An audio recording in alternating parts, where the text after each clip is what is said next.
কৃষকরা বড় বড় কথা বলে, তারা নাকি গণতন্ত্রের জন্য স্বাধীনতার পক্ষের শক্তি বলে না?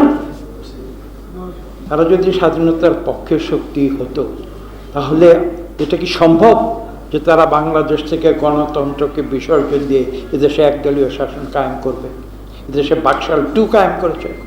তো আমার কথা নয়, টাইম ম্যাগাজিন বিশ্বের 100 বছরের পুরনো বিশ্ববিখ্যাত নিউজ ম্যাগাজিন, তারা বলেছে আজকে বাংলাদেশে বাকশাল 2 কায়েম হয়েছে, 72-75-এ বাকশাল 1 কায়েম হয়েছে, এবার হচ্ছে বাকশাল 2। কোথায় সেই গণতন্ত্র? কোথায় সেই দরিদ্র মানুষের অর্থনৈতিক মুক্তি? আমরা যখন ছাত্র ছিলাম তখন আমরা কি বলেছি? আমরা বলেছি যে তৎকালীন পূর্ব পাকিস্তান থেকে রক্ত শুষে যে সম্পদ নিয়ে পশ্চিম পাকিস্তানের সম্পদের পাহাড় গড়ে তোলা হয়েছিল, পশ্চিম পাকিস্তানের তৎকালীন 22টি পরিবার সমস্ত পাকিস্তানের সম্পদ কুক্ষিগত করে নিয়েছিল। তা থেকে পূর্ব পাকিস্তানের মানুষ মুক্তি চায়, সেজন্যই তো আমরা স্বাধীনতা চেয়েছিলাম।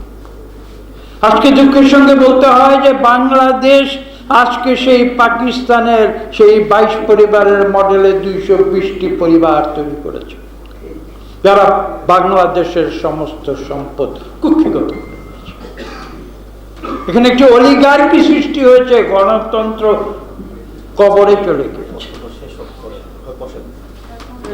কাজেই এই পরিস্থিতিতে আজকে এই দেশকে রক্ষা করতে হলে এদেশে একদিকে যেমন গণতন্ত্র ফিরিয়ে আনতে হবে, অন্যদিকে যে গুরুত্বপূর্ণ বিষয়টি সেটা হচ্ছে দেশের মানুষের অর্থনীতির যে অধিকার, ন্যূনতম অর্থনীতির যে অধিকার, সেই অধিকারটি বাংলাদেশের প্রতিটি মানুষকে ফিরিয়ে দিতে হবে।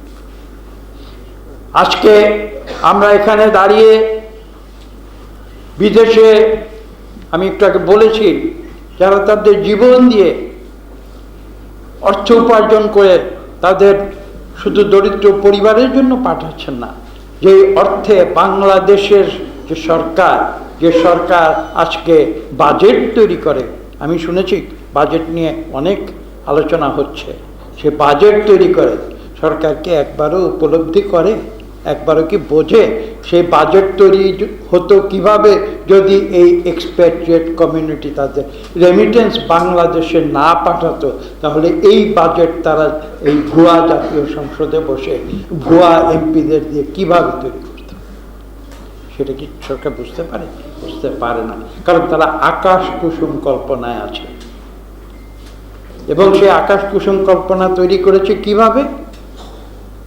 গণতন্ত্রের শক্তিতে নয়, মানুষের ভোটের শক্তিতে নয়, বন্দুকের দিকে। আপনারা দেখেছেন 28শে অক্টোবর লক্ষ লক্ষ মানুষের সমাবেশকে তারা কিভাবে বিধ্বস্ত করে দিয়েছিল, রাইফেলের গুলিতে, টিয়ার গ্যাস, গ্রেনেড। একটি কথা আজকে বুঝতে হবে যে এই বাংলাদেশ আমরা সৃষ্টি করেছিলাম এদেশের মানুষের অধিকার প্রতিষ্ঠা, এবং সেই মানুষের কথা বলার অধিকার, মানুষের ভোটের অধিকার, মানুষের বেঁচে থাকার অধিকার, একটি সুস্থ সম্মানজনক জীবন নিয়ে বেঁচে থাকার অধিকার।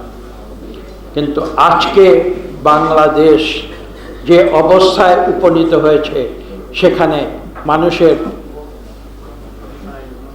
স্বাধীনতার অধিকার, গণতন্ত্রের অধিকার, অর্থনীতির অধিকার, ভোটের অধিকার, কথা বলার অধিকার, মানবাধিকার, সর্বোপরি নারীর অধিকার, শিশুর অধিকার, কোন অধিকারটি অবশিষ্ট?